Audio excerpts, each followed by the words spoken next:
Transformations part 2.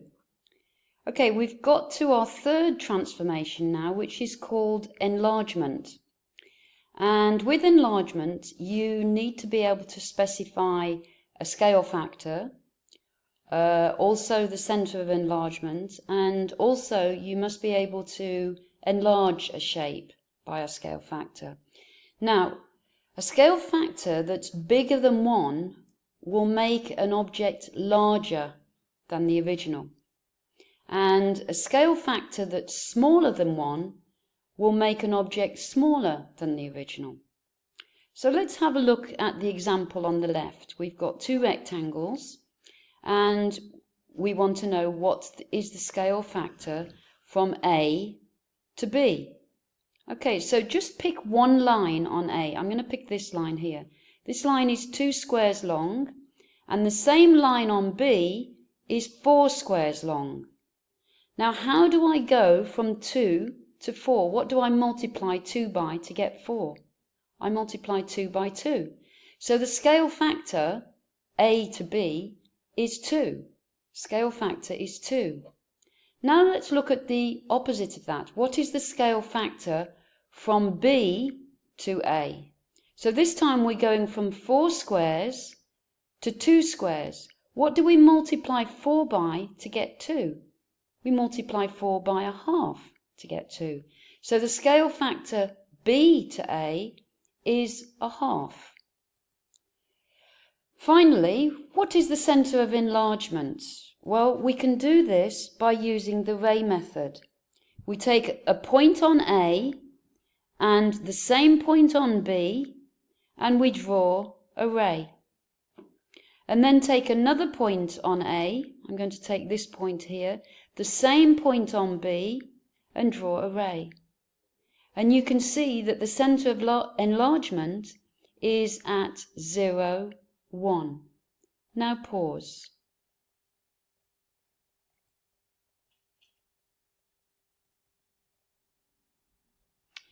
Okay, now we're going to look at some examples of enlarging a shape with different scale factors. Example 1, enlarging a shape with a scale factor greater than 1.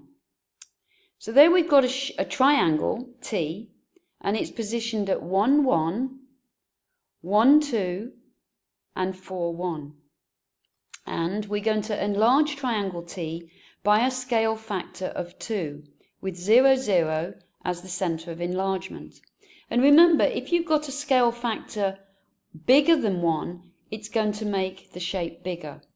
So from the center of enlargement, the point 1, 1 with a scale factor of 2 would be at 2, 2. 1 times 2 is 2, 1 times 2 is 2. So let's drop that in there at 2, 2. The point 1, 2 with a scale factor of 2 would be at 2, 4. Again, we multiply by 2. So let's drop that one in at 2, 4. And the third point, 4, 1, with a scale factor of 2, would be at 8, 2. So we put in a point there at 8, 2. And there's our enlarged shape. And we can check that this is correct by drawing rays through each vertex of triangle T. So there's the first one, there's the second one, and you notice they're all coming from the center of enlargement, 0, 0. Now pause. Example 2, enlarging a shape with a scale factor less than 1. Okay, we're going to enlarge the T shape below by a scale factor of a half, with -2, -4 as the center of enlargement. So let's drop in the center of enlargement at -2, -4. Now we're going to do this by using the counting squares method. So let's get a starting point, and I'm going to choose this point here on my original shape as point A. Okay? Now, from the center of enlargement, -2, 4, the point A is 1, 2, 3, 4 squares to the right, and 1, 2, 3, 4, 5, 6 squares up. So a half of 4 is 2. Scale factor is a half. So a half of 4 is 2. And a half of 6 is 3. So from the centre of enlargement minus 2 minus 4, the point A1 is 1, 2 squares to the right, and 1, 2, 3 squares up. So that's my point A1. Now, from A, we've got 2 squares to the right here. A half, the scale factor is a half, so a half of 2 is 1. So we can draw in 1 square. Again here, we've got 2 squares. A half times 2 is 1. Again, we've got 2 squares here. A half times 2 is 1.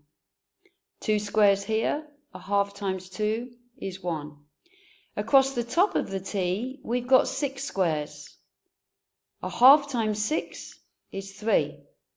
And then we're back to 2 squares. A half times 2 is 1. And 2 squares here. A half times 2 is 1. And 2 squares here. A half times 2 is 1. And again, we can check taking the points on either of the shapes and drawing ray diagrams, rays to see if it goes through the centre of enlargement, and also this point here. And pause.